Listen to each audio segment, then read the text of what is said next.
Algum tempo atrás, não muitos anos, minha avó ia no quintal, pegava uma galinha, torcia o pescoço dela, tirava as penas e ela estava morta. Ela abria essa galinha, tirava tudo de dentro, limpava, cortava em pedaços, cozinhava.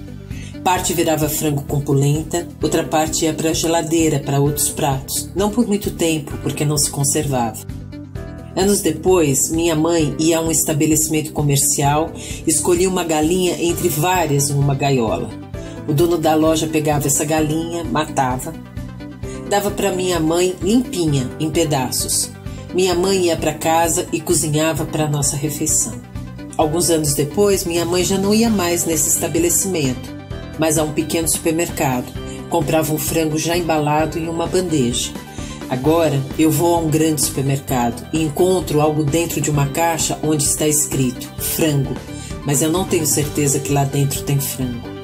Essa é a nossa história sintetizada. Se você pensar na história desse frango ao longo dos anos, é a história de como a nossa alimentação se transformou, como tínhamos a garantia sobre o que comíamos, praticamente total controle sobre o que comíamos e como hoje praticamente não temos controle nenhum.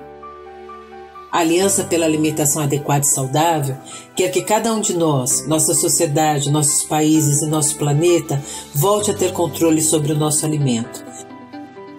Que a gente saiba de onde vem a semente, que a gente possa pisar na terra e colher, que resgatemos nossas histórias e possamos expressar nossas verdades através do nosso prato. Isso não é nada fácil, é fundamental, mas não é nada fácil. Hoje as galinhas, as sementes, as terras, as prateleiras estão nas mãos de pouquíssimos. Pouquíssimos acumulam muitas riquezas, acumulam muito poder. E nós perdemos saúde, perdemos tradição, perdemos bem-estar e perdemos soberania. A Aliança existe para contribuir para o resgate de tudo isso.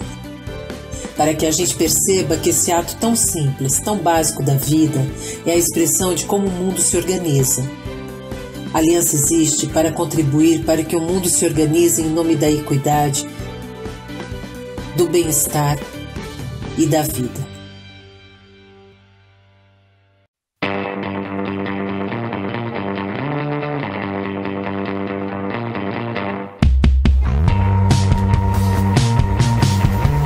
Uma das grandes diferenças entre a feira livre e o supermercado é que na feira os feirantes disputam quem grita mais alto para anunciar suas ofertas de alimentos frescos.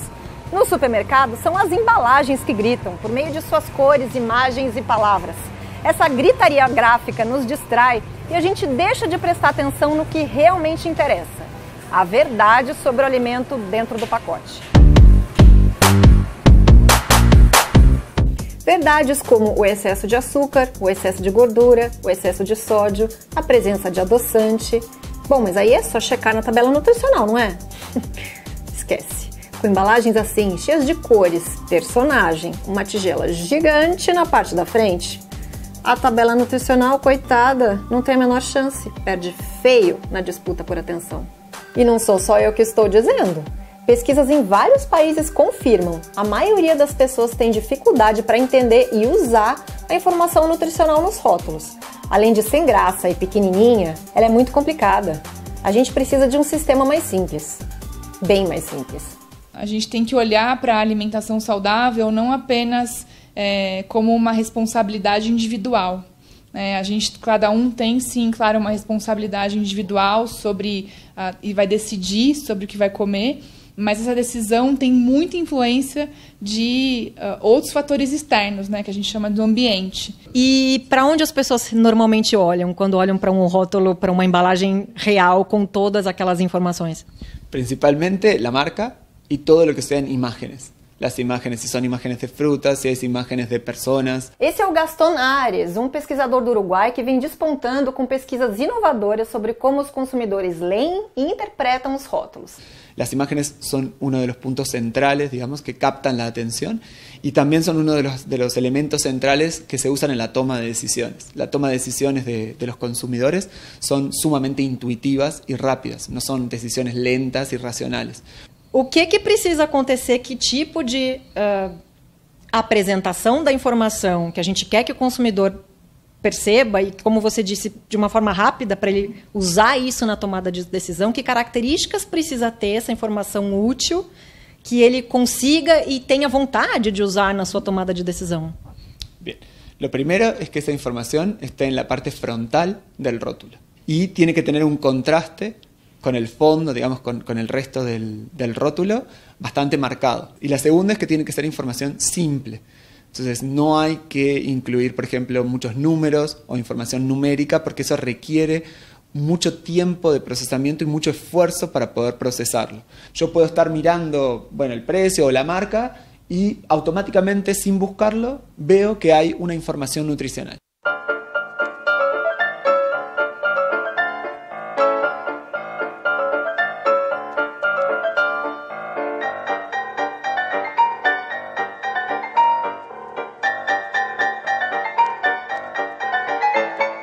O Chile foi o primeiro país da América Latina a ter coragem de colocar um selo negro na boca das marcas que estavam gritando alegria, sabores e cores em embalagens de produtos que continham excesso de açúcar, sódio e gordura.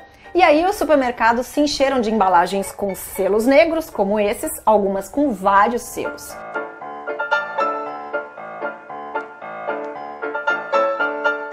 E o Chile não parou por aí. Como parte de uma política pública mais ampla de promoção da alimentação saudável, ficou proibido vender produtos com selos nas escolas e fazer publicidade desses produtos direcionada às crianças.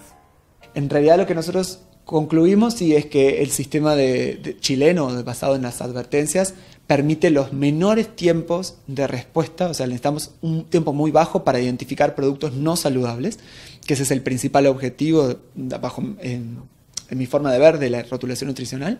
Convencido de que o modelo de advertência é o melhor para o Brasil, o IDEC foi atrás de especialistas em design da informação para desenhar um selo inspirado no chileno.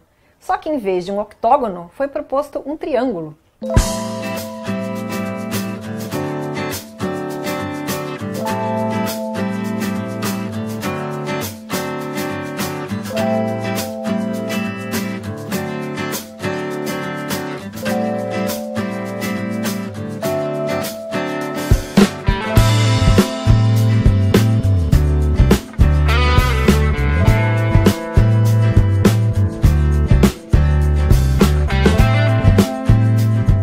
O triângulo é o símbolo internacional, tá certo? Para advertência. Ele é um símbolo simples, muito fácil de percepção visual, ele otimiza esse processo.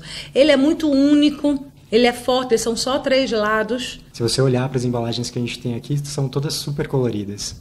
Então, se eu colocar, por exemplo, que as pessoas perguntaram, por que não vermelho?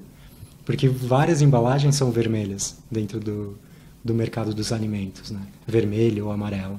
Então o preto, querendo ou não, ele se destaca dentro de todas as cores.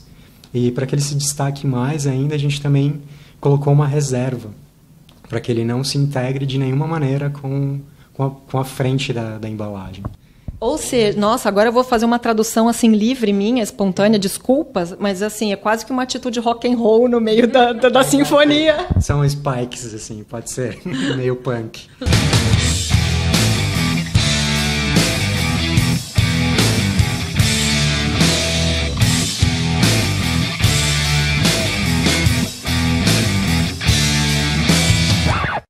Não tem como mudar o cenário hoje de doenças crônicas, de aumento do caso de obesidade, hipertensão, diabetes, câncer em todas as faixas etárias, sem a gente ter de fato políticas públicas que incidam sobre o problema. Enquanto os rótulos dos ultraprocessados continuarem gritando alegria, como se de fato fosse carnaval no supermercado o ano inteiro, Como se a obesidade não estivesse crescendo dramaticamente, os consumidores estarão desprotegidos contra esse ruído colorido ensurdecedor.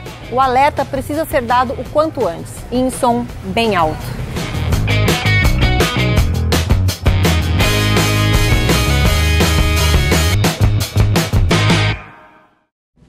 O Brasil do arroz com feijão está mudando.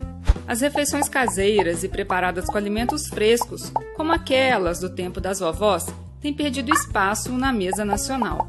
O brasileiro tem consumido cada vez mais comida pronta e produtos ultraprocessados, que contribuem para o avanço de doenças crônicas e principalmente a obesidade. Hoje no Brasil, metade dos adultos está acima do peso ideal e 17% são obesos. Os hábitos alimentares do brasileiro preocupam os órgãos de saúde, que recomendam mudanças no estilo de vida, na forma de se alimentar e até um maior envolvimento com o ato de cozinhar. Veja agora os 10 passos para uma alimentação saudável e equilibrada. 1. Faça dos alimentos frescos a base da sua alimentação.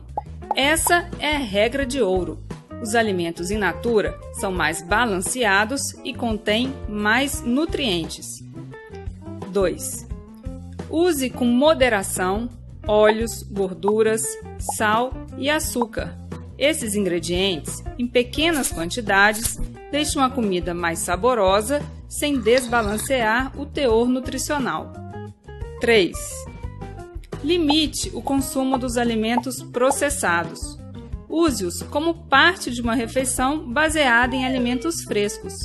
A indústria adiciona sal ou açúcar em grandes quantidades para aumentar a durabilidade desses produtos. 4. Evite os alimentos ultraprocessados, que são ricos em gorduras ou açúcares e têm alto teor de sódio, além de aditivos e pouca fibra. Esses alimentos favorecem o ganho de peso e o surgimento de várias doenças. 5. Coma com regularidade e com atenção. Sempre que possível, faça refeições em companhia.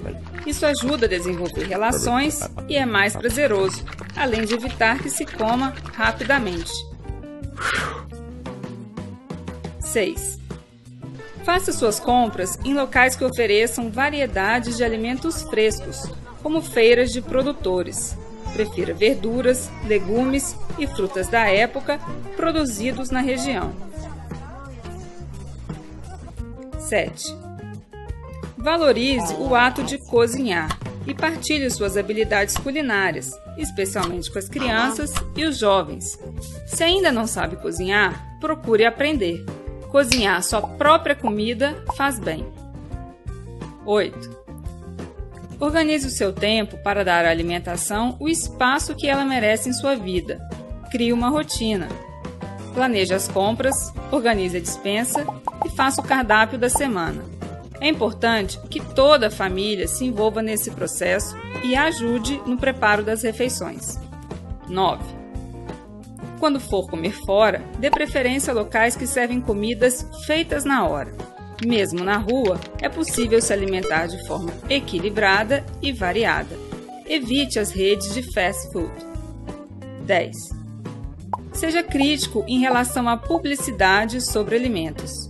A função da propaganda é vender, e não informar ou educar o consumidor.